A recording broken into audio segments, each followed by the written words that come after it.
Hey guys, welcome back. Thanks for joining me this week. I wanted to create a video this week because I have been getting a ton of really the same questions, and it's really about boundaries.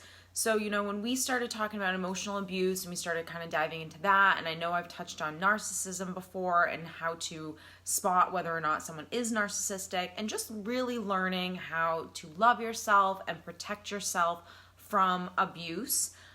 One of the things that is just a common theme with people that are coming out of these types of relationships is, what if I can't go no contact? What if it's a friend? What if it's a family member? What if it's a coworker? How do I deal with this type of person?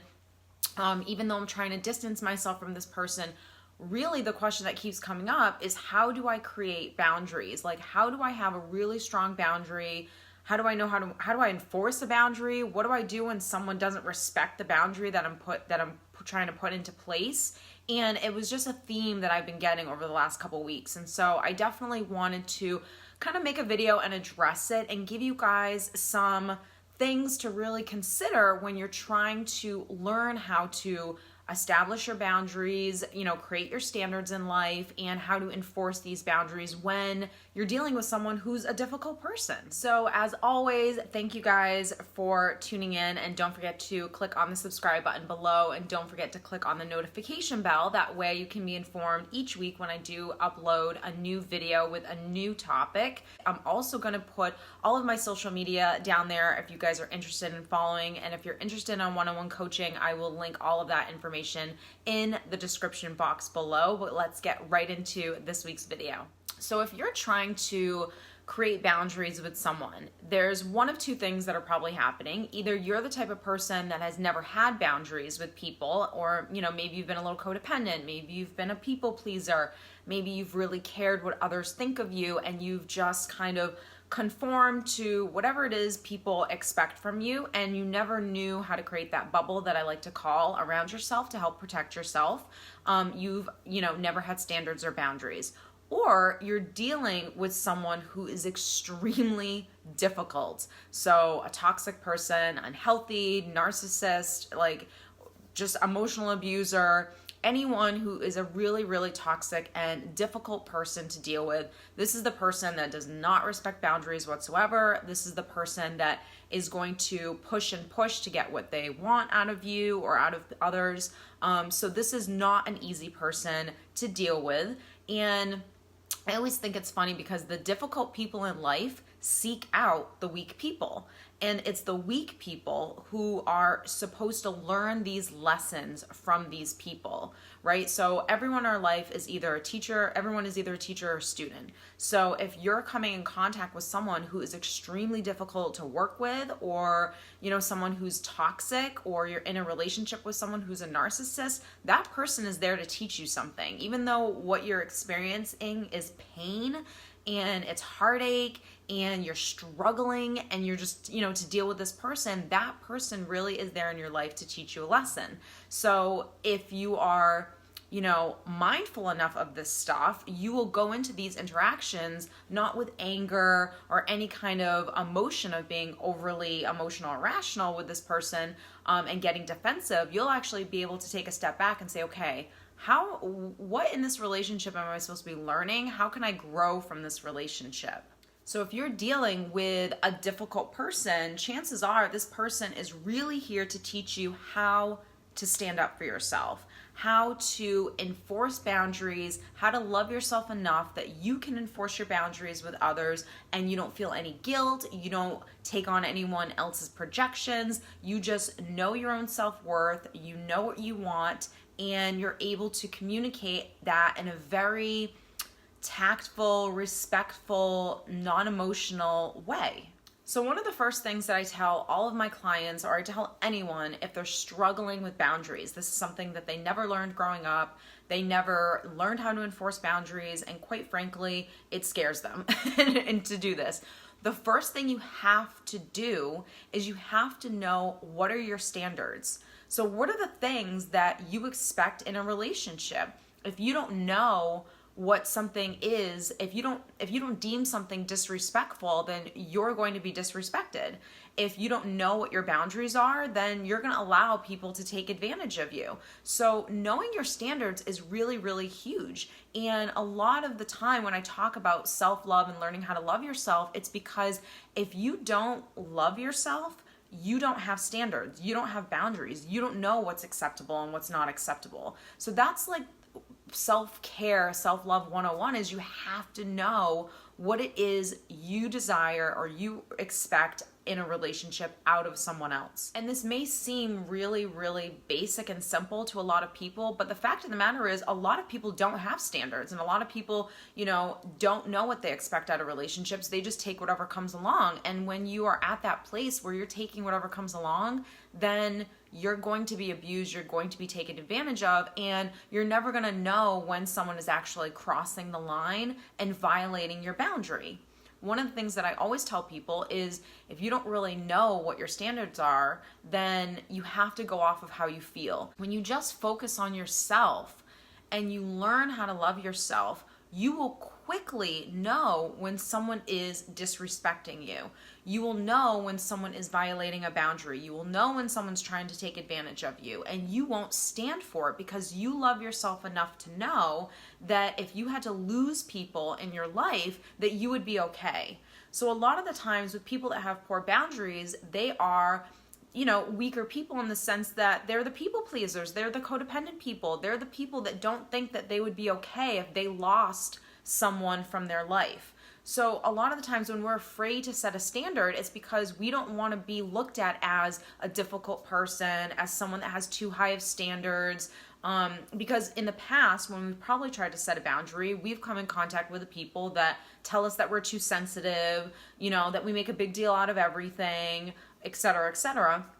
And we took on that shame. We took on that projection. We took on that manipulation, like whatever it is. So we then doubted what we actually wanted, and we conformed to, or we allowed someone to abuse us and to manipulate us so we would no longer have those standards or those boundaries in our life. When you really, really love yourself, you don't take on projection, you don't take on guilt, you don't take on shame, you don't take on manipulation. You know when someone's doing that stuff to you. That's why I always say learning how to love yourself is absolutely crucial in life to get anything you want, to have healthy relationships, because you're ultimately teaching people, how you want to be treated, and educating yourself on what abuse looks like. If you can do those two things, you are absolutely golden. So in order to create boundaries, the first thing is you have to know your standards in relationships. The next thing is communication. So you have to be able to communicate your boundary and your standard in life with every single person in your life. And again, the conversation and the way we communicate is going to be different depending on who the person is, but you have to be able to communicate what it is that you expect from someone that wants to be in your life, and you have to be able to do it in a way that it's not aggressive, it's not angry, it's not coming from that ego place, it's coming from just love, which is, look, I love myself, and I want you to be in my life, but if you want to be in my life, this is kind of where you need to meet me at. This is what I expect, just as the bare minimum in terms of respect, courtesy, love, etc., for someone to be in my life. And when you approach people in that way, really healthy people will 100% respect your boundary. And the people that don't and keep kind of crossing that line or tiptoeing on that line between respect and disrespect, they're going to eventually fall off as long as you keep this standard up, which is I don't accept anything less than this.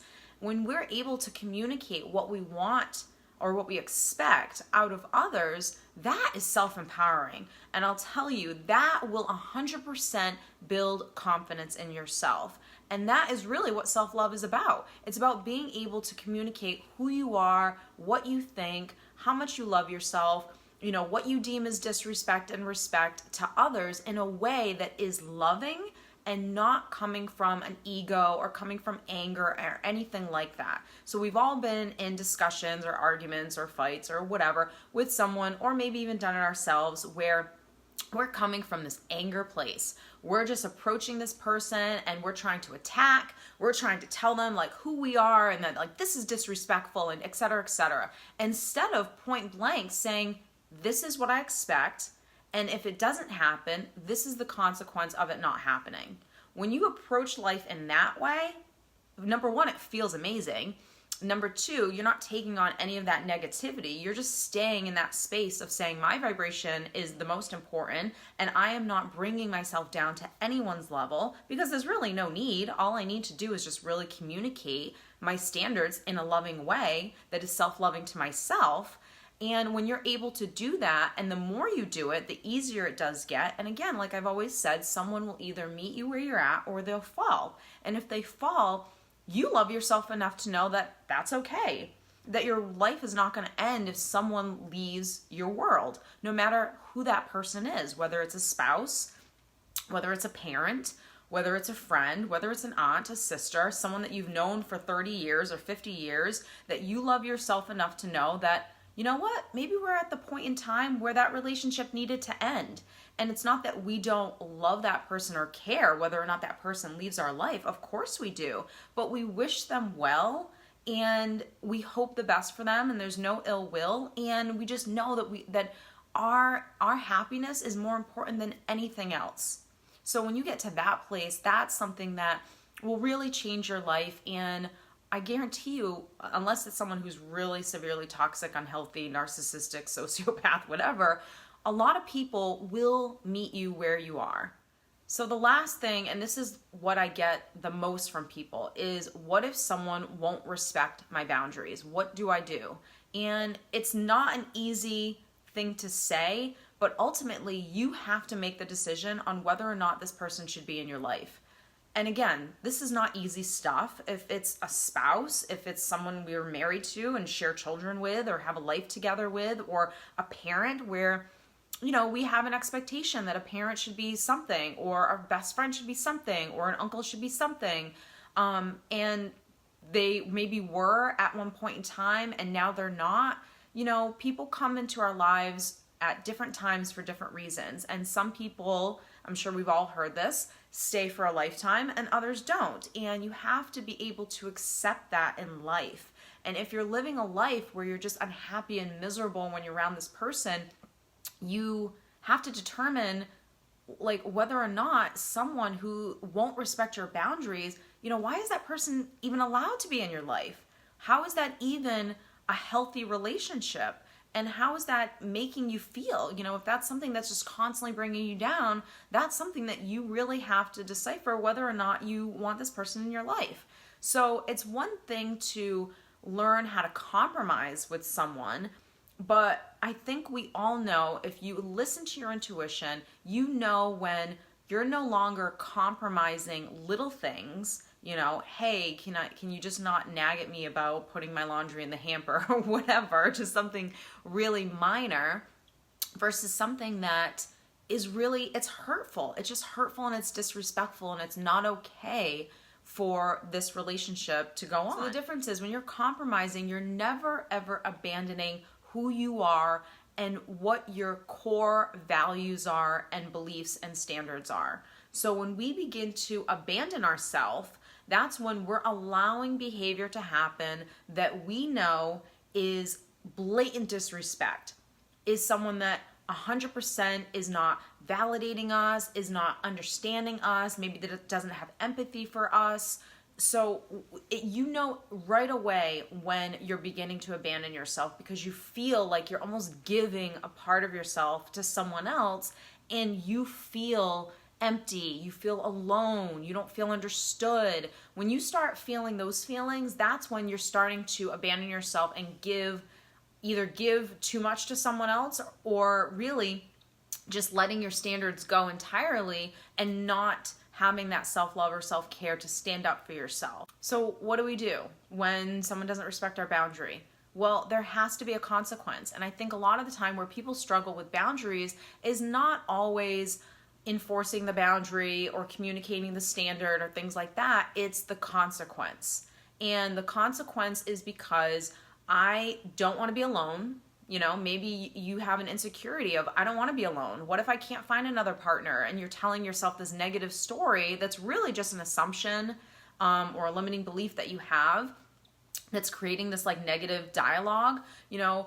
Or I don't want someone to think that my standards are too high. I don't want someone to think that, you know, maybe I'm just asking for too much. You don't want to be deemed as that person that, you know, is just asking too much of others. You've just learned throughout your life, probably from either parents or people that were around you, that when you had a standard, that it wasn't respected. And you learn to make excuses for other people's behavior. And that's something that I see a lot, is people just making excuses for other people, people that are making those excuses and downplaying how important their standards are and just saying, well, you know, maybe I was just overreacting a little bit, or maybe this, and they're just making excuses constantly, when instead being so confident and so self-loving in what it is that you want in a relationship, or that what your standards are in relationships, to say, this is what I want. And if you can't meet me here, that's okay. You know, peace be with you and love and light and all is well. There's no hatred, but you can't be in my life then. And loving yourself enough to know that as long as I'm constantly doing that, setting those standards and having that amount of self-love and confidence in myself, you will always attract people that are good people, that are meant to be in your life. I know for me personally, when I got to a place where I started kind of cleaning house, and I took a real inventory of who was I surrounding myself with, and started saying, you know what, I think this relationship, it needs to fall off now, because it's not serving me the way I would want this relationship to serve me, or this friendship, or this, you know, relationship with a family member, or whatever. I allowed space to open up in my life for really good people. And I can honestly say everyone in my life right now are people that are incredibly kind, incredibly loving, and I have surrounded myself with people that are absolutely amazing and that support me and are just fabulous people. So, but that couldn't have happened if I had kept all of these people, you know, in my life that shouldn't be there, because they were taking a space for a person that really should be in my life, that's good for me and that's good to me, and that I'm good to them, and the relationship just flows really naturally and easily. So when someone doesn't respect your boundaries, really there's just three things that you can do. You can either say, this relationship needs to end and I'm going no contact with someone. You can say, you know, I love you from afar, you know, especially when it's a family member and someone that you are going to see from time to time, you know, or someone that you work with perhaps, like, I love you from afar, and learn how to distance yourself from people, which is saying, okay, I'm not gonna, you know, do everything that this person asked me. I'm gonna create some distance with this person. I don't need to talk to this person all the time. I love you from afar, and really protecting yourself first and foremost. Or you keep going with setting your standards and seeing whether or not someone can meet you where you are. Those are really the only things that you can do. And they're not easy decisions to make. When you get to the place where you think, you know what, I think I might need to cut someone out of my life, that's not a good feeling. That, you know, no one wants to do that. We want the relationship to be what it was at one point, but you have to accept that it's not. And I think when you accept people for who they are and what they're capable of, you don't have any anger or hatred or anything towards someone, and you can actually let them go